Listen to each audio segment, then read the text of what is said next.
மதுரையில் தனியார் பள்ளியில் 10ஆம் வகுப்பு மாணவிக்கு சீருடை தைப்பதற்காக ஆண் டெய்லர் மூலம் கட்டாயப்படுத்தி அளவு எடுத்த வழக்கில் பள்ளி ஆசிரியை மற்றும் 2 டெய்லர்களை போக்சோ சட்டத்தின் கீழ் போலீசார் கைது செய்திருக்கிறார்கள்.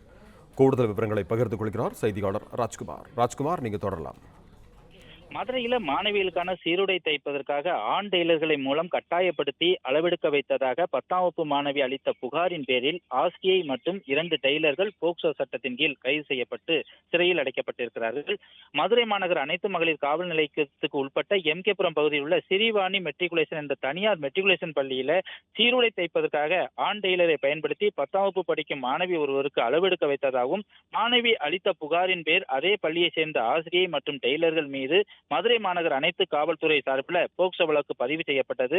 இந்த நிலையில நேற்று பள்ளி நிர்வாகத்தின் மீது நடவடிக்கை எடுக்க கோரியும், வழக்கு பதிவு செய்யப்பட்ட ஆசிரியர் மற்றும் டெய்லரை கைது செய்ய வேண்டும் என கோரியும் இந்திய மாணவ சங்கத்தினர் அங்கு பெரும் ஆர்ப்பாட்டத்தில் ஈடுபட்டனர். இதனால அங்கு தள்ளுமுள்ளும் ஏற்பட்டது. இந்த நிலையில்தான் புகாருக்குள்ளான தனியார் பள்ளி ஆசிரியை சாரா மற்றும் டெய்லர்களான தேனி மாவட்டம் போடியை சேர்ந்த பாரதி மோகன் மற்றும் கலாதேவி ஆகிய மூவரையும் கைது செய்த மதுரை மாநகர் அனைத்து மகளிர் காவல்துறையினர் நீதிமன்றத்தில் ஆஜர்படுத்தி தேனி மாவட்ட சிறையில் அடைத்தனர்.